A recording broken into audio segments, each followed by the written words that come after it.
Hey folks, and welcome back.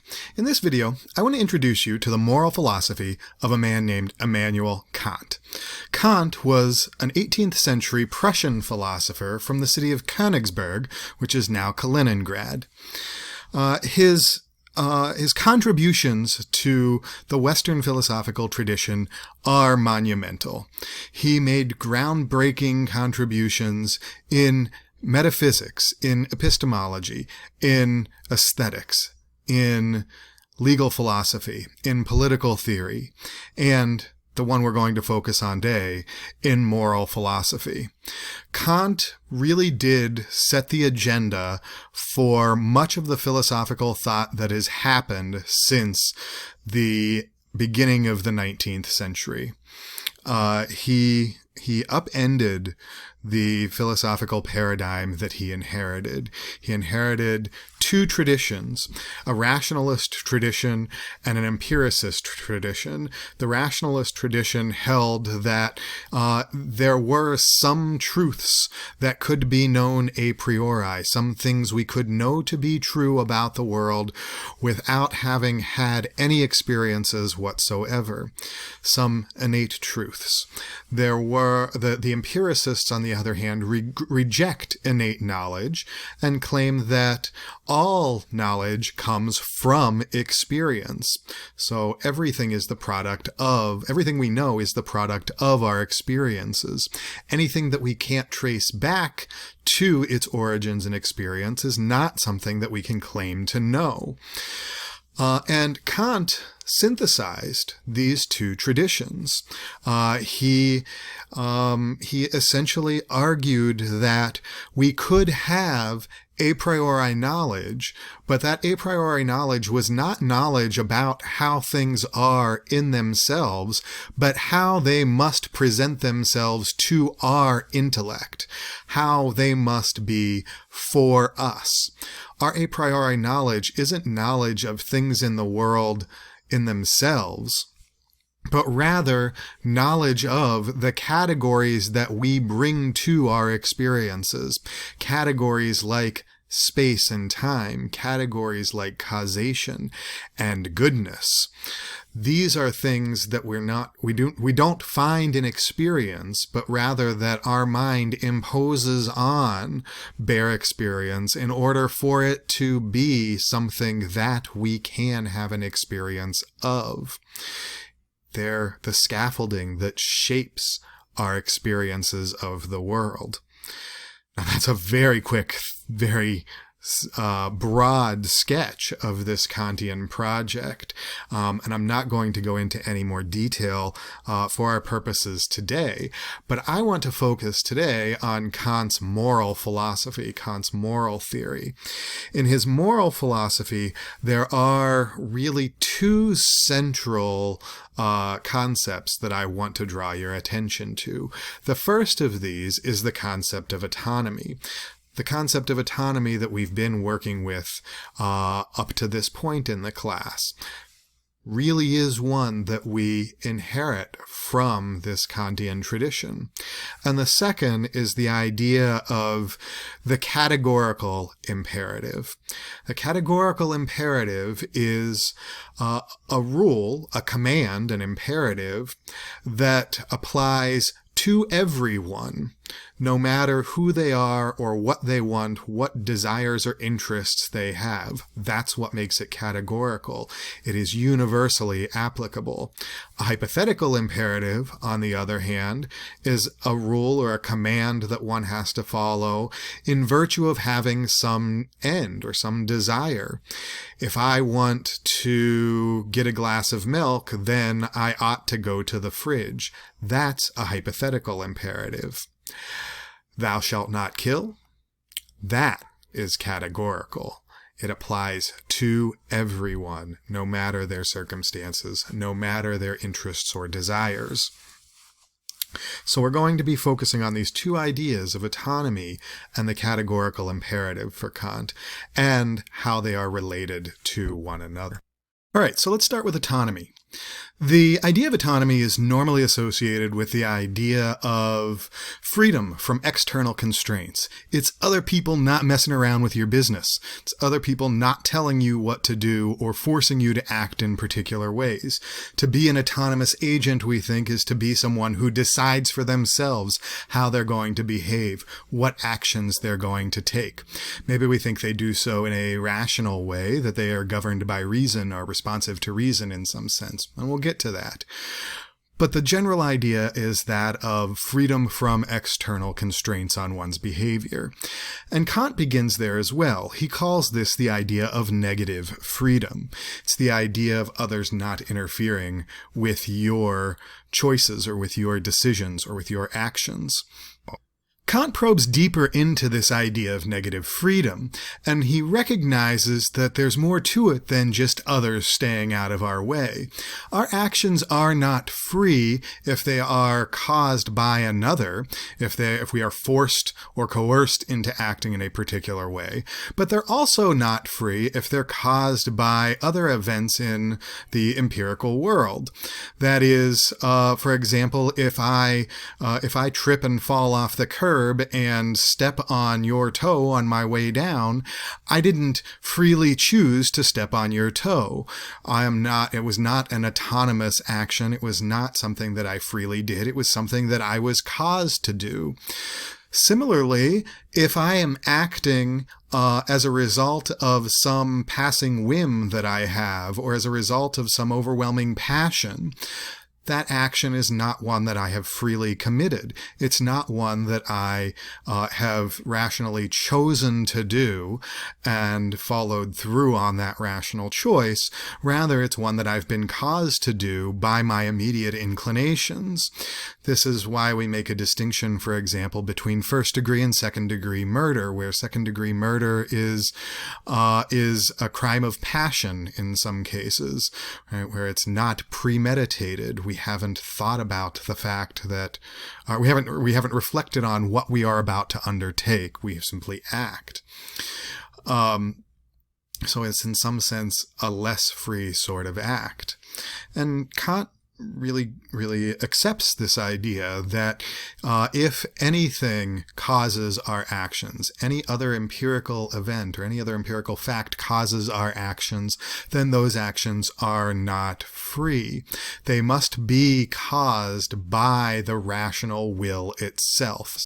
But in order for the rational will to be a cause of one's action, it has to follow some laws. It has to bring about that action in some law-governed way, for that's just what it is for one event to cause another event, is for it to bring that second event, the effect, about in some law-governed way. And Kant recognizes this. The rational will must act in some law-governed way to bring about the action that is the free, autonomous act of a rational being. The law that it follows must be the same for all rational wills. That is, it must be a kind of universal law of reason. And this is where we get to the categorical imperative. The categorical imperative identifies that universal law of reason that governs all rational wills. It is a law that is given to oneself. And that's just what autonomy means. Autonomy comes from the Greek terms auto and nomos, that is, to give the law to oneself, to be self-governing.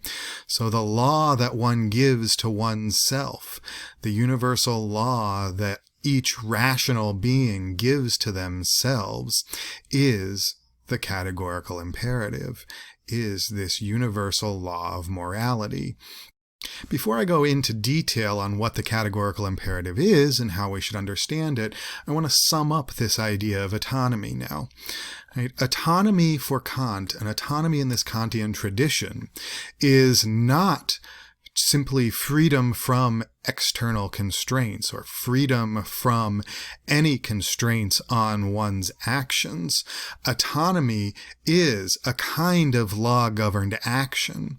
Autonomy is an act that is an autonomous act is an act that is in accord with a law that one has given to oneself. One is both legislator and executor of this law. One legislates the law to oneself and then obeys that law. That's what it is to act autonomously. It's not to be free from constraint, but to in fact constrain one's acts according to the law that any rational will could give to itself. That is the Kantian notion of autonomy. So what is this universal law that any rational will must give to itself? Just what is this categorical imperative? Well, let's find out.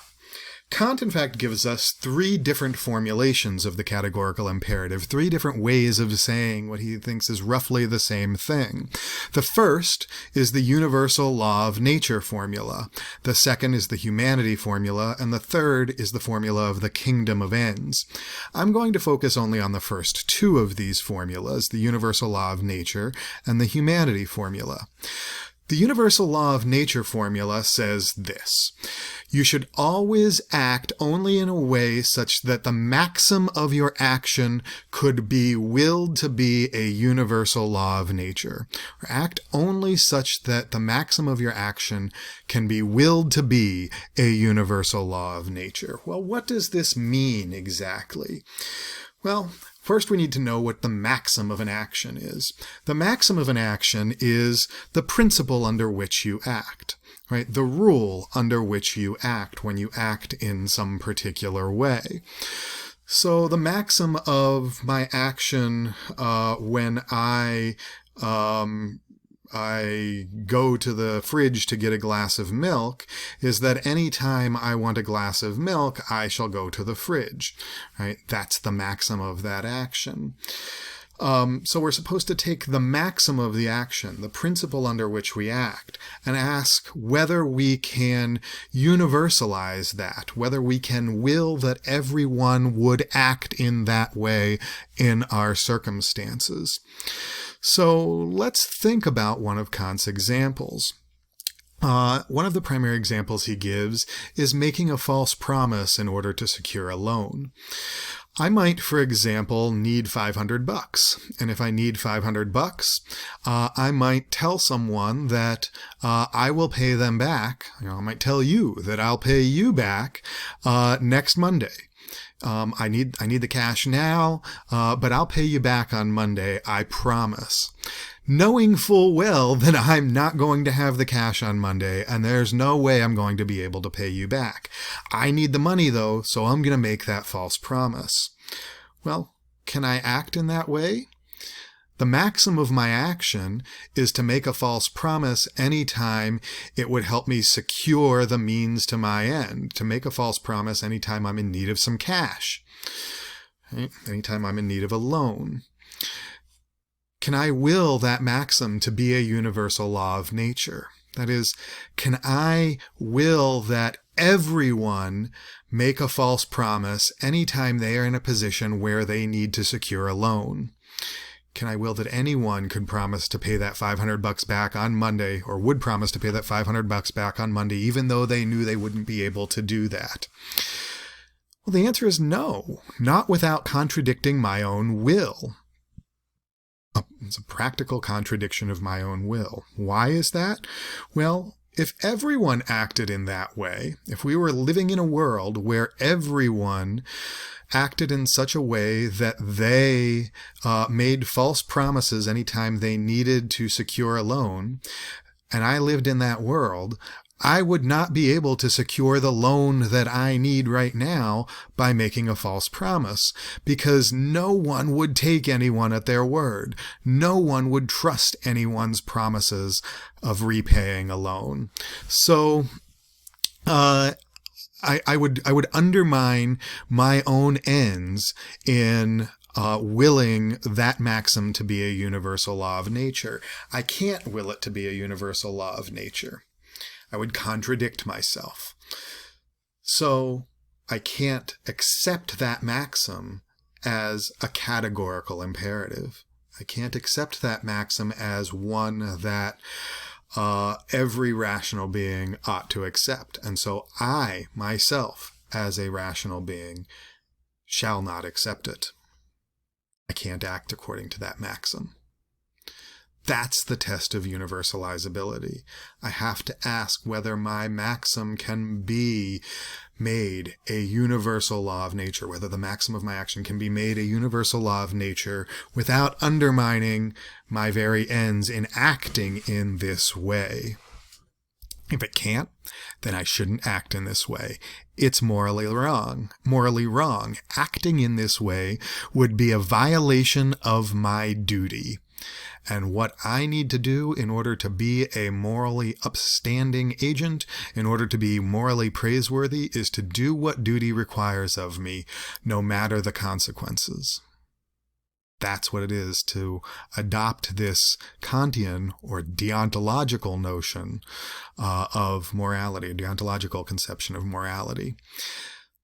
Let's turn briefly to the second formulation. The formula of humanity says that I ought always to act in such a way that my actions respect the humanity both in myself and in others. That is, I ought never to act in a way that disrespects the humanity in myself or in others. That is, I can't use others as a mere means to my own end. If I use someone as a mere means to my own end is to not consider their own autonomy, not consider their own capacity to make choices for themselves and to have values and ends of their own, but rather to merely use them as a kind of tool to get what I want. Now, this doesn't mean that I can't ever use someone as a means to my end. I do that all the time when I engage in commercial interactions, for example. But in those cases, they know that they're being used as a means to my end, and I'm being used as a means to their end, and that's fine. We consent to being used in those ways. It's the cases where we don't allow the other to make an autonomous choice to enter into that relationship. Cases where we lie to them or deceive them to get them to act in the ways that we want them to act, that we use them as a mere means to our ends. And Kant says that is a violation of their autonomy. So here we get a glimpse of the central role of autonomy now. Autonomy has two functions in this Kantian system. The first is that autonomy is what makes our actions free.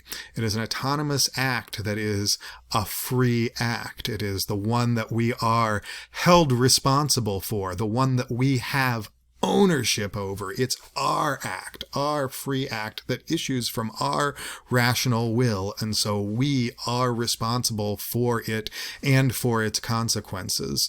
We ought to be held responsible for it. The other role that autonomy plays, though, is that it is the very grounds of our respect for others. It's the very reason we ought to respect other human beings. It's the very thing about them, the very capacity that they have, that calls for our respect. So autonomy plays this dual central role. It is that which is deserving of our respect, and it is that which makes us responsible for our actions. Okay. So what does this have to do with the four models of the physician-patient relationship that we discussed in the last lecture? Well, those four models of the physician-patient relationship, it is the deliberative model that Immanuel and Immanuel hit on as their ideal model of the physician-patient relationship. And they say it is the ideal model because it contains or is built around the most robust notion of autonomy, and a notion of autonomy that has this long tradition this long history in the Western philosophical tradition. It is this Kantian notion of autonomy. How does the deliberative model build in this Kantian notion of autonomy? They didn't say anything about the categorical imperative after all. Well, they're working with a kind of updated Kantianism, a kind of updated version or contemporary version of this idea that we must hold each of our values or each of our maxims up to the test of reason. We must hold each of our desires up to the test of reason. After all, that's what the categorical imperative is doing. That's what Kant is telling us. In order to act autonomously, our actions must be responsive to the reasons that we have, and the reasons that we have must pass the test of rationality. They must be good reasons for acting. And the categorical imperative tells us how to decide which ones are good reasons. They're the ones that are universalizable. Well, the deliberative model does much the same thing. It holds each of our reasons up for rational examination, or each of our values or each of our interests up for rational examination. The way that we do that, though, is to allow others to test them, because we're often very bad at testing our own reasons for action, at holding our own values up for examination, at examining very closely the ends that we're acting toward. We usually just take them for granted, but other people can see if there's some irrationality hiding in there, if there's perhaps some inconsistency in the choices that we're making, or some aspect of them that we have not thought carefully about or reflected upon. So the deliberative model provides a way for the patient's values to be held up to this test of reason. They're held up to this test of reason by the physician pushing back on them a little bit, questioning them from the perspective of their own values. The physician's own values. They force the patient to reflect. And that's what's of such value in the deliberative model, according to Immanuel. It's the model of the physician-patient relationship in which the choices that the patient makes after deliberation are ones we can be sure are reflective of their true desires, their true values, their true selves. They're ones that they can take ownership over. They're ones that are truly autonomous in this robust Kantian sense, because they've been held up to this test of reason.